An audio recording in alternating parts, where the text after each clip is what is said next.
Welcome. NOAA has just released its April of 2021 climate report, and this video is a summary of that report. First, let's take a look at a summary map and see what's been going on. April of 2021 was the 9th hottest April on record. The Arctic sea ice was its 6th lowest, with being 6% below average. Meanwhile, the Antarctic was 3% above average.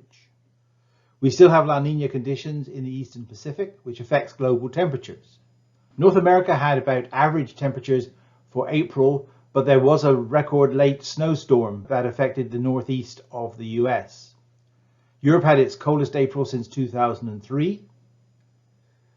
Asia was its 12th hottest, Africa 4th hottest, and South America 7th hottest. New Zealand had its 4th hottest April on record. We had a super typhoon Sergei form in the Western Pacific. This is the largest storm to form before May 1st on record. There's also a cyclone Seroja, which was a Category 1 storm, but it killed over 400 people in Indonesia. Despite there being a La Nina, overall global temperatures were in the top 10. Globally, it was 0.79 degrees centigrade above average. That's the 9th warmest on record. Land temperatures were 1.25 degrees centigrade above average. That's the 12th warmest. And oceans were 0.62 degrees centigrade above average. That's the 8th warmest. In the northern hemisphere, it was the 7th warmest, and in the southern hemisphere, the 11th warmest. Well, let's see how these temperature differences were distributed around the globe. We still have this large area of cold water off the southwest coast of South America, which indicates that La Nina is still in place, although it does seem to be weakening. We had large cool areas in Alaska, Western Canada, and the central part of the US, Western Europe, and Australia. To compensate for that, we had warmer temperatures in Eastern Canada, the southern part of South America. Siberia seems to be warming up again like it did last year. Western and Southern Africa and the Middle East also were above average. This map does not show which of these are record temperatures. For that, you need to go to the percentiles map, which is what is next. This is the percentiles map, which does indicate which of these temperatures are record high or record low. Record low temperatures are indicated by a dark blue pixel, and we have none of those in the picture.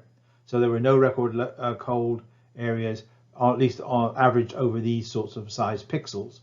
Dark red indicates record warmest, and there's about 40 of those. Now that is less than the last few months, but nonetheless that's still far outweighing the number of record cold pixels. We also have a very large number of much warmer than average pixels. If you go to the records, you find that there were 4,500 record temperatures set on the high side and 4,400 set on the low side. Now that's statistically meaningless difference. So on average, this was sort of a neither warming nor cooling picture. I've added April to my matrix here, and you can see it's certainly lagging behind the last 5 years by quite a way.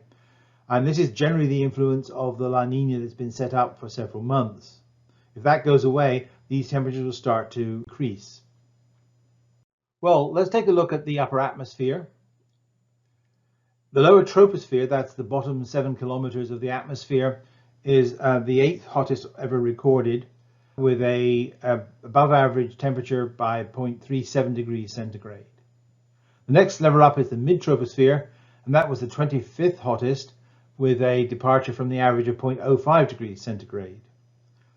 And then the strange area, which is the stratosphere, which is cooling, dropped its temperature by 0.45 degrees centigrade and was the 12th coolest on record.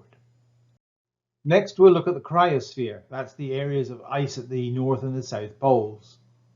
In April, the Arctic sea ice was the 6th smallest on record, dropping below its average by 6%. This is the 20th consecutive April with below average sea ice in the Arctic.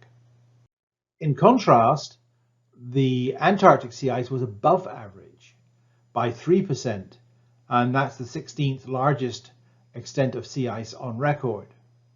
That breaks a 4-year trend of below average sea ice in the Arctic. And again, it's probably a result of La Nina. Well, let's see how the composition of the Earth's atmosphere has changed in April of 2021. In April of 2021, carbon dioxide set another new record high, reaching 419.05 parts per million.